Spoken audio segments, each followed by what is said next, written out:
Hey, YouTube friends and fam. How are you guys? Welcome back to my channel. This is Fame with Tiffany Renee.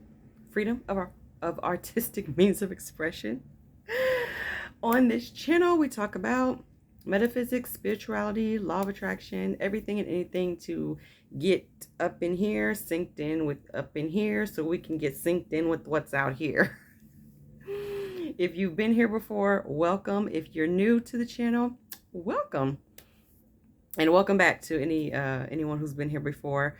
Thank you all so much. Thank you for subscribing. Thank you for the comments. Thank you just for watching my videos, even though if you see like the numbers are maybe low or whatever, and you still are called to watch this content.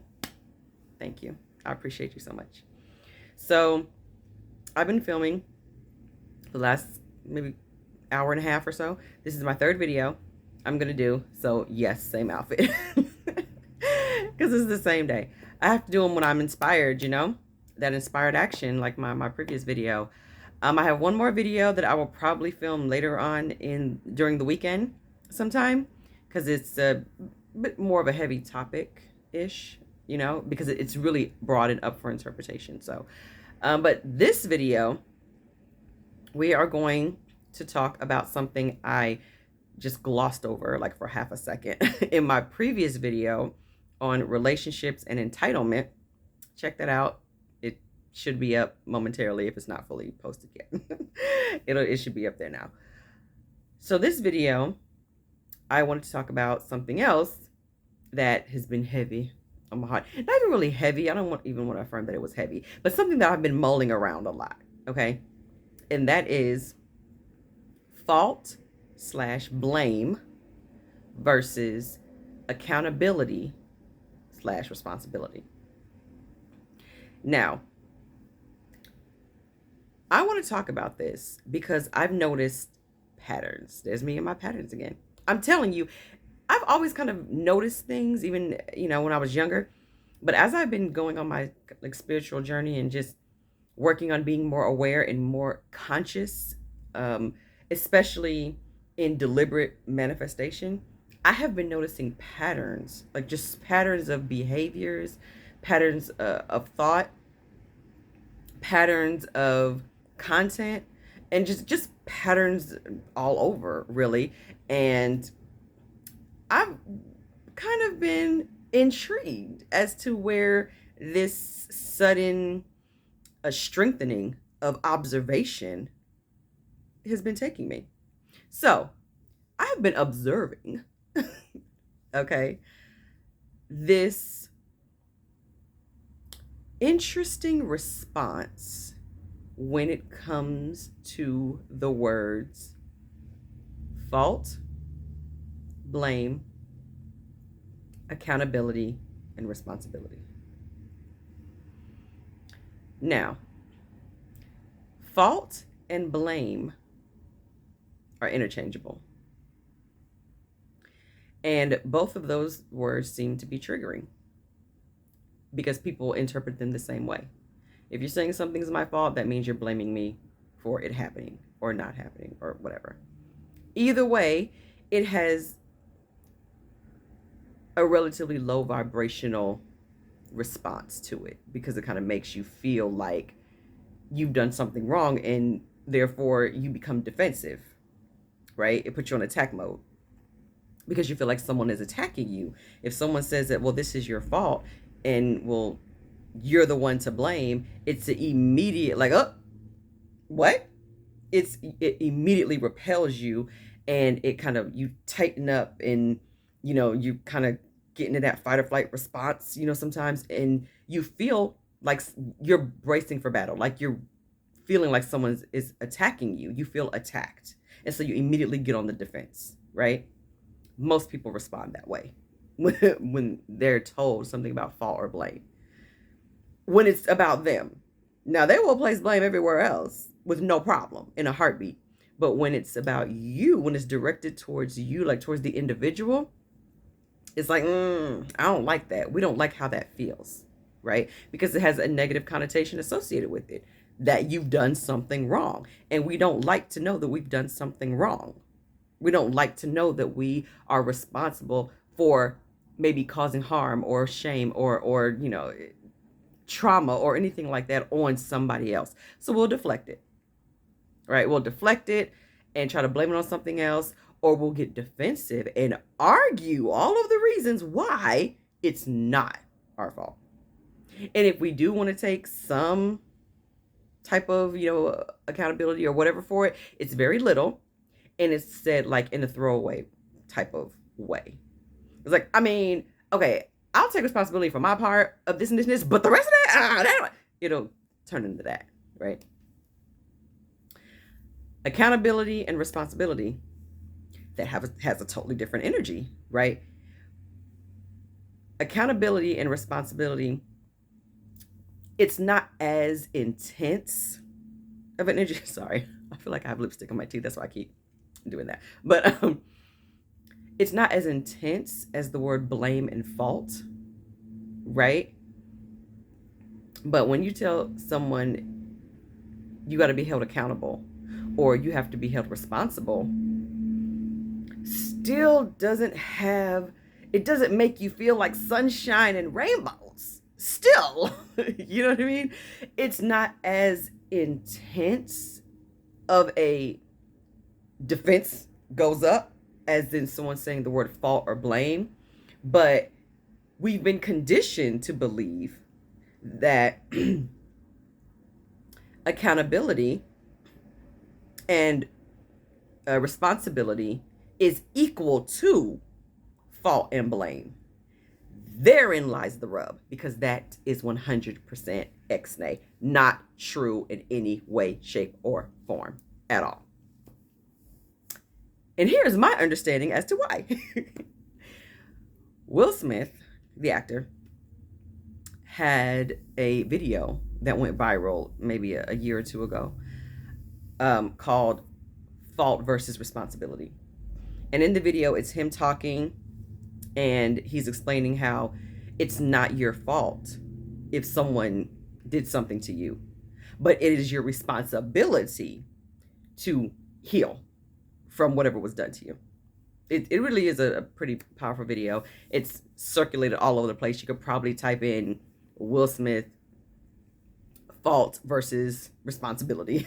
And it recently surfaced again on his Instagram page at one of his book signings. A woman had talked about watching that video, so it's kind of started retrending again. I want to talk about this concept because that concept helped me. It helped me come to terms with certain things that happened to me, especially as a kid. And a lot of really dark, abusive, really just horrible things that I had to experience, that I was subjected to at a very young age, that still in a certain capacity have effects on me today.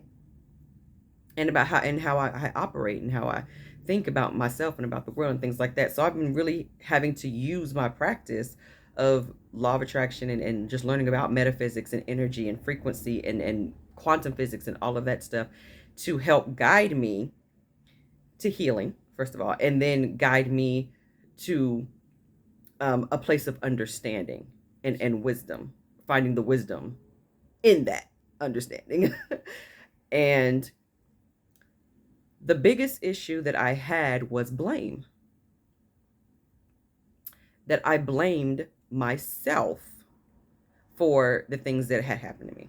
I blamed myself for the issues that my parents had and how they chose, by their own free will, I'm now understanding, to project their own issues onto their kids in a very harmful, detrimental way,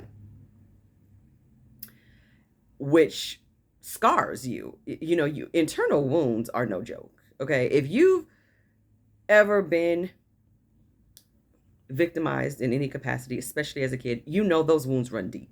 Okay, and everybody's different, but sometimes you can't just get over it. You know what I mean?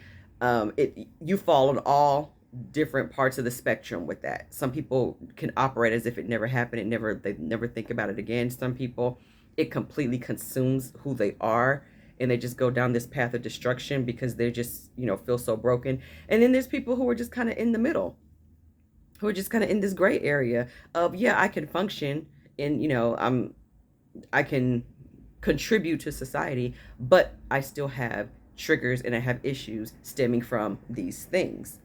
And one of the things I had to really understand is that it wasn't my fault that those things happened. Because as a kid, you immediately think it's your fault. Because you can't understand how people who are supposed to love you and protect you could do things to you that is the total opposite of that, right?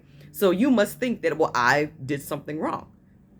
I wasn't smart enough in school. I didn't have enough, good enough grades, or I can't play the piano like cousin Margaret can, or because I don't have pretty enough hair and it's hard to comb, or because, I have acne, or because, whatever, a multitude of things, because I grew too tall, or because I keep outgrowing my shoes and my parents have to keep paying for it, or because I chose to go to a private school because of the program and now my parents are whatever it is.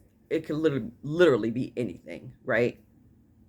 But when it appears that your parents are lashing out, you think that it's you that they're lashing out at, because you're the one who's being subjected to getting the brunt of their lashing outness, right?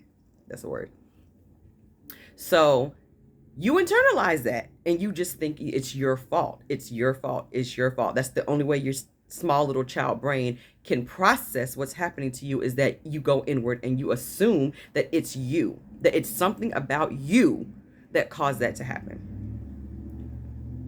It could be with anything. I'm just using, parents as an example, just for my life experience, but it could be anything. You know what I mean? It could be with anything or anyone. It could be a teacher who, you know what I mean? Who, I don't know, you failed a test or something and they blamed you, or the project went awry and you were blamed. Like, this covers any scenario under the sun where someone is telling you, or where the situation has made you feel on a subconscious level that the only way to process and understand what's happening to you or around you is that you have to blame yourself. It's because it's your fault. And a lot of kids are conditioned to believe that everything is their fault, right? I mean, as a kid, you know what I mean? You just assume that everything is your fault because there's so many parameters put on, being a good boy or a good girl, you know what I mean? So if you fall outside of the parameters and your parents respond, I guess, negatively to you, you automatically assume that it's your fault, and so that you need to do better as being a good boy or a good girl. You know what I mean? It's very psychological, right? That happens to kids. So I had to learn that it was not my fault. It was not my fault. They tell, a lot of victims that and everything, victim advocates and everything, it's not your fault. That is the first step, is that you have to acknowledge that what you had blamed yourself for, or what other people blamed you for, if you were attacked, if you were mugged, walking down the street at 7:00 in the evening, and everyone's telling you, well, it's your fault because you shouldn't have been walking at 7:00 in the evening. You're now blamed. It's your fault that you got mugged. You should have walked with other people, or you should have been on the other side of the road, or you shouldn't have been on that street. It's your fault. It's your fault. You're dumb for doing that. It's the same thing. You know what I mean? Or if you were assaulted, especially for women. Oh, it's your fault because you were wearing skinny jeans. It's your fault because you have ample bosoms. It's your fault because, you know what I mean? So we're kind of conditioned to blame ourselves for everything, even for things that are not our fault. That we cannot control. That's the bottom line here. That's where I'm kind of going with this. You cannot control who blames you for anything, right? You can't control that. It's not your fault that something happened to you. It's not your fault that you were mugged. It's not your fault that you were assaulted. It's not your fault that you were fired if you didn't do anything to warrant the termination. You know what I mean? It's not your fault if the company downsizes and they have to let people go. It's not your fault. It is not your fault, right? It's not your fault that you had abusive parents. It's not your fault that you had, a abusive abusive teacher. It's not your fault that you had a narcissistic, boyfriend or girlfriend or husband or wife or whatever. It's not your fault, right?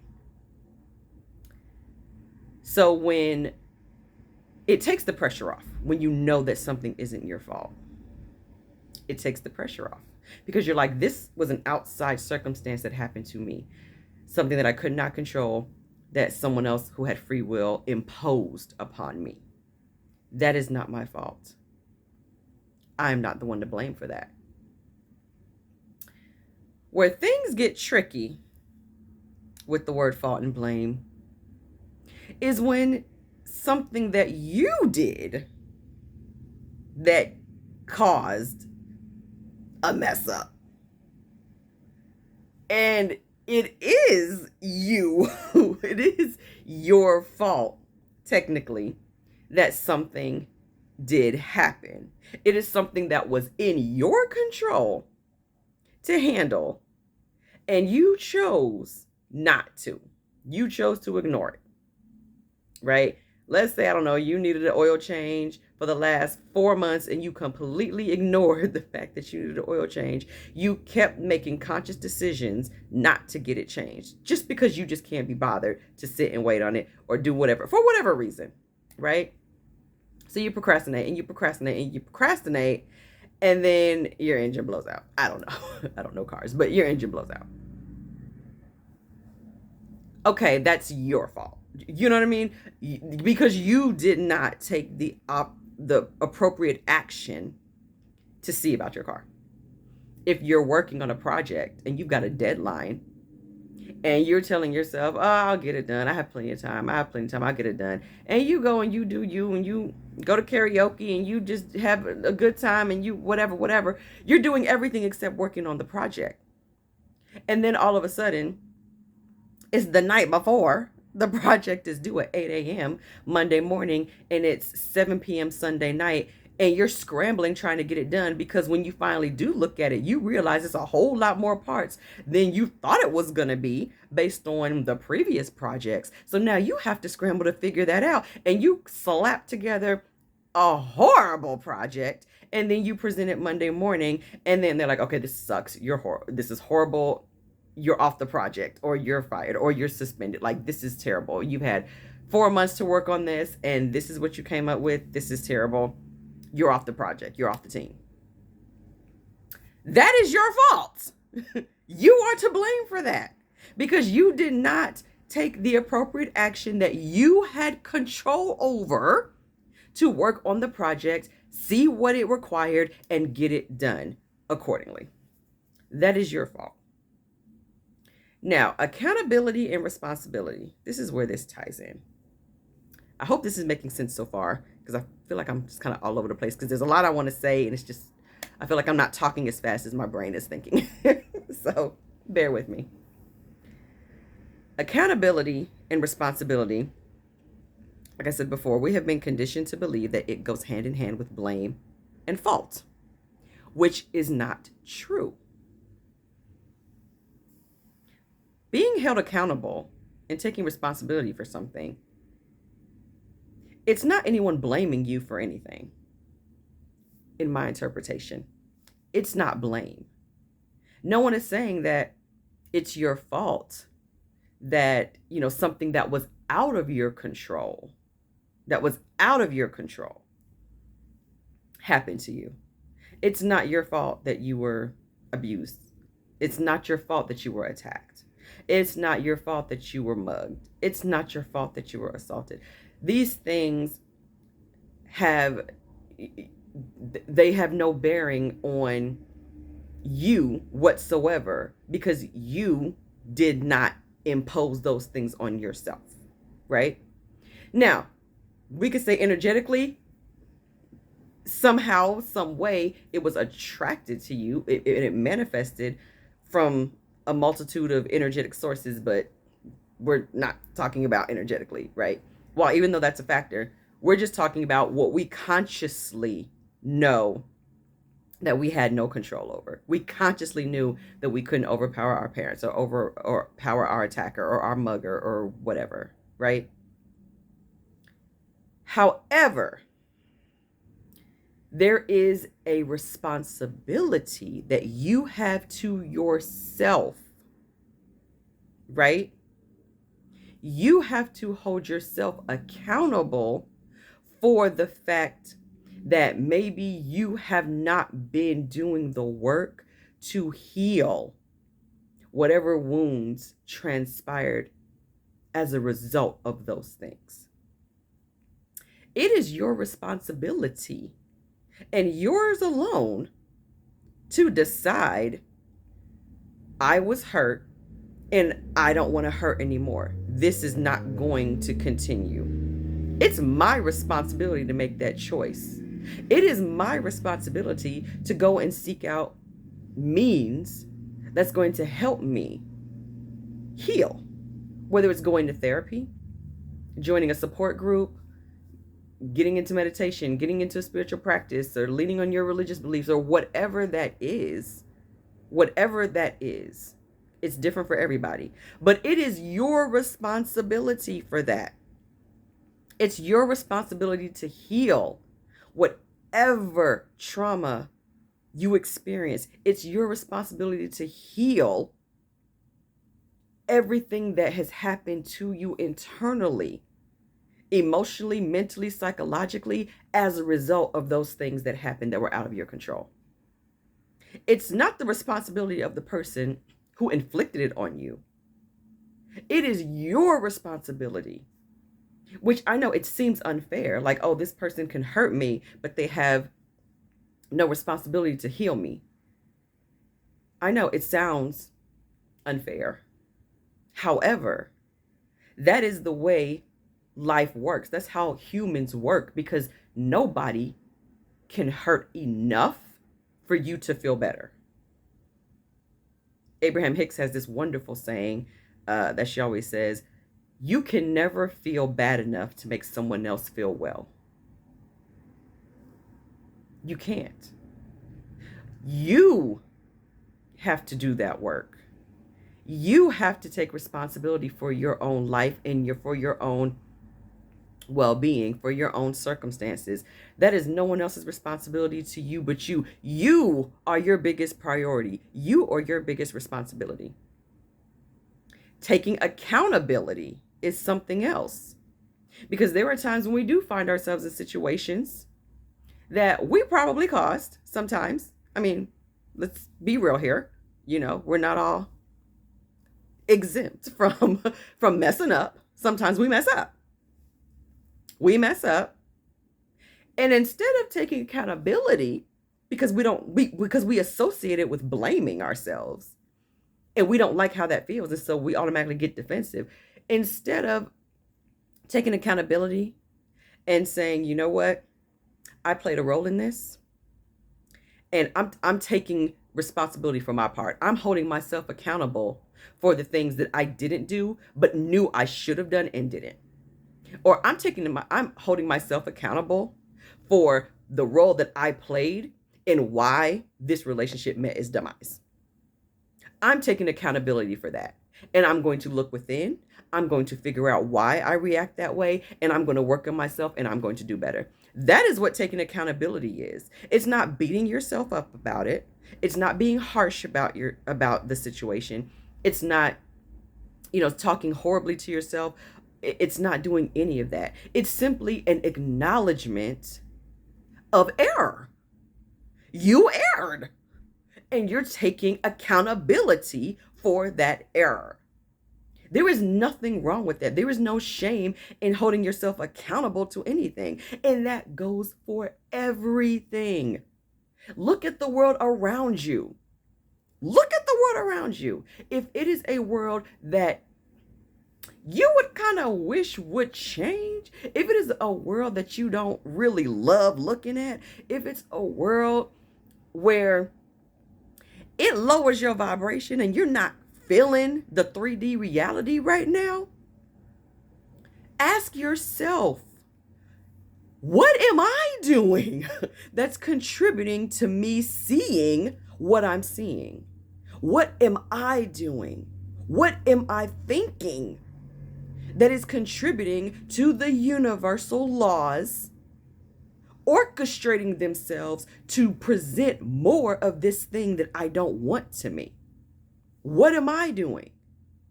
I need to hold myself accountable for the thoughts that I'm thinking that is probably contributing to me seeing things that I don't want to see. There's nothing wrong with that. That's growth. That's awareness. That's elevated consciousness. That's emotional maturity. That's what that is. That's you saying that I know that I can mess up. I know I can mess up energetically. I know I can mess up with my thoughts. I know I can mess up with things that I say. I know I can mess up with things that I do. I am holding myself fully responsible. I am holding myself accountable for the results of things that show up because of the things I have done, the things I have said, the thoughts I have been thinking, the frequency I have been emanating, because all of that is nothing more than a mirror reflection of everything that's been going on in here. I hold myself accountable for that. I hold myself accountable for my part that I've played. I'm not saying that you, one person, is responsible for the whole 7 billion frequencies of vibration that's going on all over the world. But you can hold yourself accountable for your individual part in it. If you see something in the news that just shakes you to your core, and then you see it's a pattern that it keeps happening and keeps happening and keeps happening, how are you self contributing to that? Are you adding fuel to the fire? Are you part of the problem? Or are you looking to be part of the solution? That's something that you have to answer. You are held accountable. You hold yourself accountable for the role that you're playing. Are you adding fuel to the fire? Or are you throwing some water on it? Or are you just choosing to just ignore it completely and say, you know what, I don't even like how this looks. I create my own reality. And whatever I'm seeing, I know somehow, some way it's mirroring back to some program or feeling or trauma that is running inside of me that I don't even know is running. So I'm just going to set an affirmation right now. This is not it. I have a great reality. Everything in my life is working out. Everything I see on the news, it's just evidence of how wonderful things are going. Everyone in my family is doing great. In spite of whatever your 3D reality is telling you, that's that whole circumstances don't matter. Check out, previous videos of mine where I talk about how the 3D reality doesn't matter. It's an illusion anyway.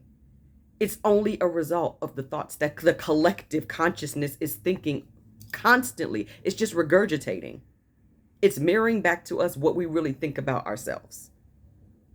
So holding yourself accountable, it is so freeing. It's so liberating. It's so empowering. You want to talk about empowerment? I know that word is thrown around a lot. You want to talk about real empowerment? Real empowerment is be able to look at a circumstance and be able to unbiasedly, with no prejudice, hold yourself accountable for any part that you may have played in the manifestation of that thing. Whether it's a whole part or a small part. And you taking responsibility for that action, however it shows up, and you deciding right then in that moment that it's going to stop and you are going to change. You are going to change your words. You are going to change your thoughts. You're going to change how you behave. You cannot be like a self-proclaimed a-hole, right? Right? You wouldn't think people would be self-proclaimed a-holes and jerks and bees and hoes or whatever. But yes, there are so many people. Just listen, just observe people, and you'll see how many people speak some of the worst things over themselves and call themselves some of the worst things and wonder why people show up in their life to support the thing that they already affirm about themselves. if I am me, right? If I'm a girl and I am constantly telling myself how I am like, I don't know, I'm a B word, right? If I just keep saying that I know that I'm a B, I know I'm a B, I know I am. Okay, so when people show up in your life knowing the vibration and the connotation of that word and how it even came into being in the first place, it holds a negative vibration to people in the 21st century, right? So, and probably even before then, for the last 40 or 50 years, that word has not been used as something that one should aspire to be. That's just the subconscious definition of that. But if I go around telling myself that I am the B, I'm a B word, I'm a B word, and I say it with such audacity and such, you know what I mean? Like, whatever. I don't care about nobody else because I'm a B anyway. I'm a B anyway. That's just how I am. They could take it or leave it. Okay, the universe says you're absolutely right. You are 100% a B word in the worst way, right? I know it's now been used as a term of endearment, but again, there's still an underlying subconscious vibration to that word that is negative, right? So some people just can't resonate with being called that. I am one of those people. Please don't call me that. I know some of my friends are like, "Oh, that's Mommy. I'm your girl. I'm homie. I'm sis. Just don't call me that." You know, bless. If you do, this is no judgment. This is just me. Doesn't resonate with me. But if I am using it in a negative connotation, but I'm just calling myself that, then I can't be surprised or mad when people show up in my life who treat me like that. You know what I'm saying? Like, you can't be a self-proclaimed horrible person or use fill in the blank, put whatever adjective you want. You know what I'm saying? Or say, I have so many friends. I love them. But they always say how much that they don't like people.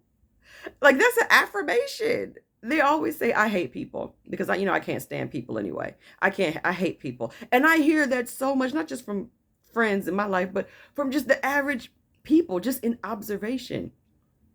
Individuals will constantly say how much they hate people. And I actually had to talk to one of my friends about that recently, and I said, it's not that you don't like people. Stop saying that. Stop saying that affirmation. It's not that you don't like people. It's that you don't like certain individuals who are in your life that mistreat you. So you've defined these certain individuals as people in general, because the fact that you keep saying that I don't like people, more people in her life shows up to support the belief that she doesn't like people. And so people keep showing up and doing things to make her react in a way that says, this is why I don't like people. So it implies that people don't like her either. But it's not that people, that's not how it works. You know what I mean? If you just say that I like people, people are generally really nice to you. I always say that I love people. I've always loved people. I'm such a social person. I'm a social butterfly. And I love people. I love people watching. I love hearing conversations. I love talking to people, especially people from other countries and listening to other languages. I love people. I really do. I really love people. I think human beings are fantastic. We're incredible creations. I think we have the capability to do some pretty unsavory things to each other, unfortunately, because we have free will. But I really love people. I enjoy people so much. And because I say that, and I truly mean it, I kid you not, I'm not just talking out of my neck here. People are really nice to me. Even like complete strangers are nice to me. I don't come in contact with some of these horrible experiences that a lot of other people come in contact with, including people in my own family and friends. They're like, oh yeah, I went to the store and this person was just doing this and this and this and this. It's just chaos and drama all the time. And I'm like, that doesn't even sound right, because I start to pick up on patterns like, wow, every time this person goes out, something is always happening with it that's dealing with people or another person who doesn't know them, or even people who do know them. they start acting crazy and start going ham on them or whatever. And I'm just like, well, you always say that you don't like people. How can people like you if you've already decided that you don't like them? And if the entire world is a mirror of you, if everyone is you pushed out, how can you expect people who really like you to come into your life regularly? They're not. Because the universe has to agree with you. The universe always tells you yes.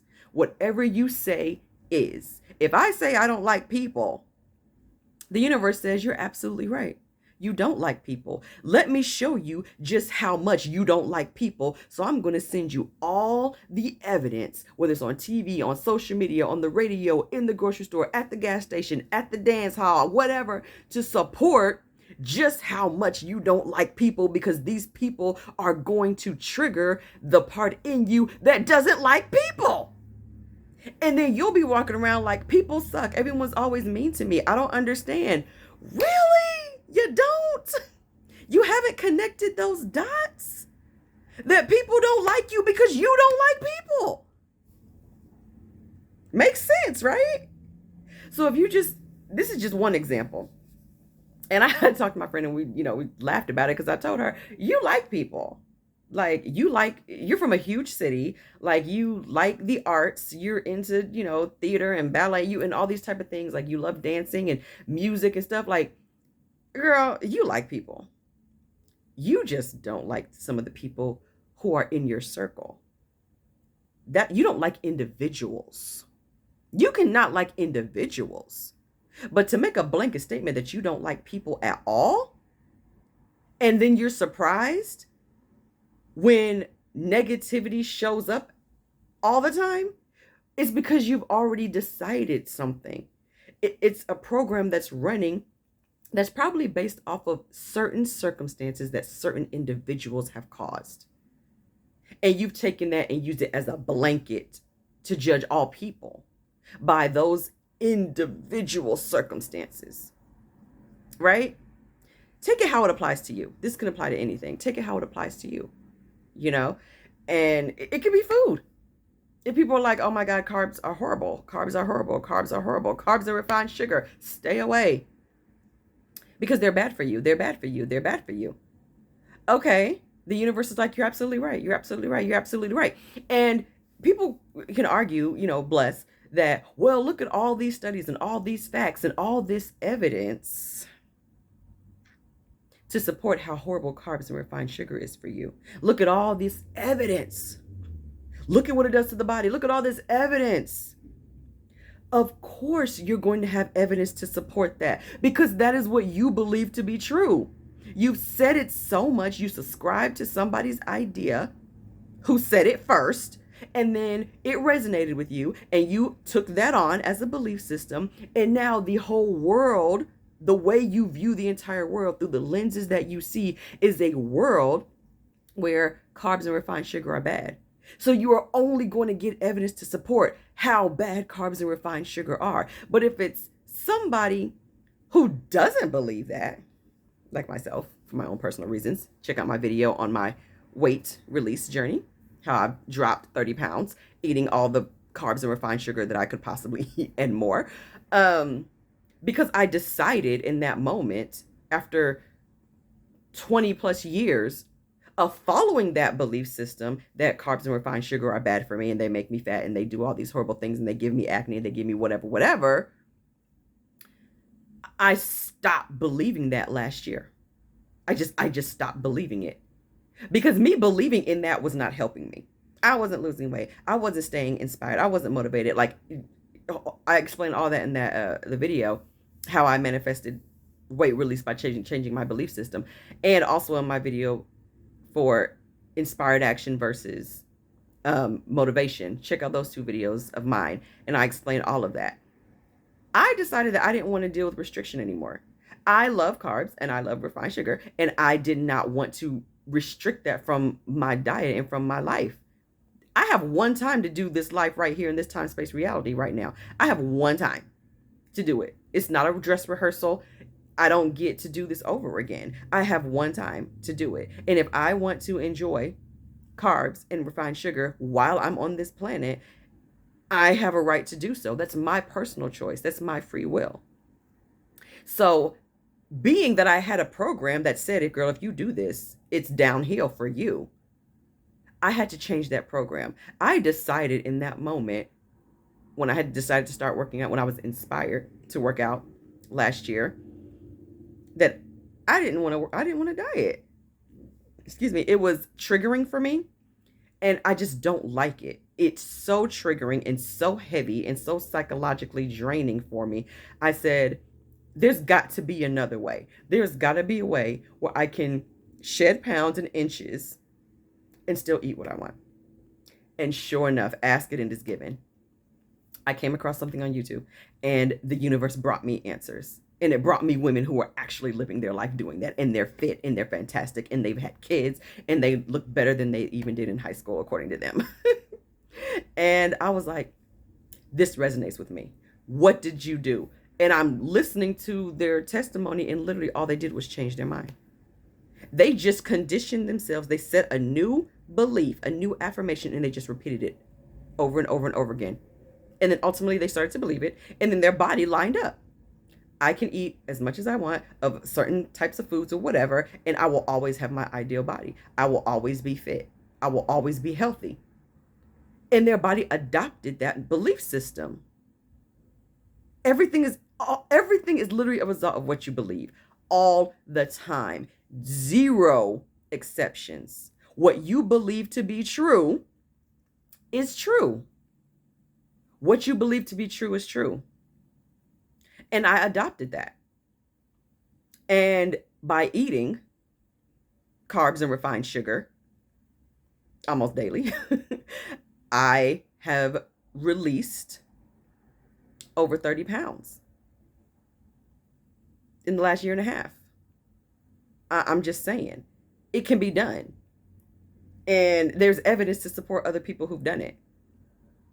You know what I'm saying? So, the whole, well, this is fact, this is evidence, this is fact, this is evidence. Everybody has fact and evidence because everybody is right. Because everything that you believe to be true is true. And you're going to manifest evidence to support what you believe to be true as true. So, going back to accountability and responsibility, it is your responsibility to dictate what it is you believe to be true that you want to see in your life. It's your responsibility for that. So when things show up in your life that you don't like, it is no one else's responsibility but yours to change whatever needs to be changed inside of you so that the outside can shift to match this new belief system that you have now adopted about that thing or that person or those circumstances.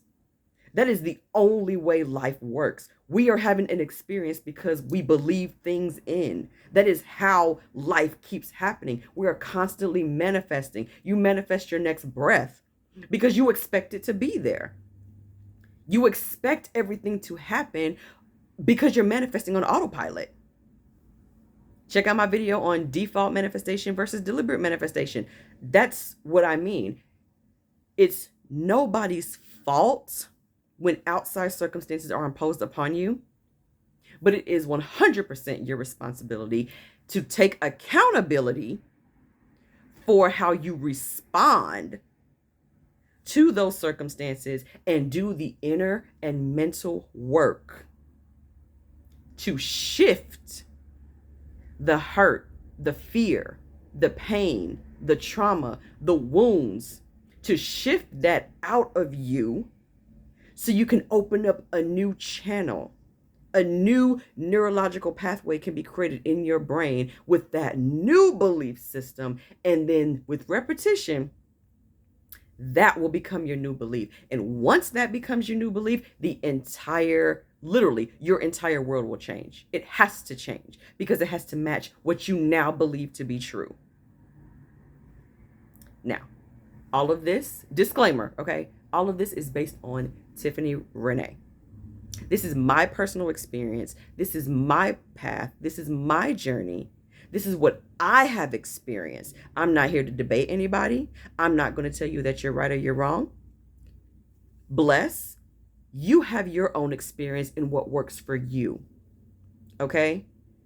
Do what works for you but remember that what works for you because you believe it will work. And that is all I have to say about that.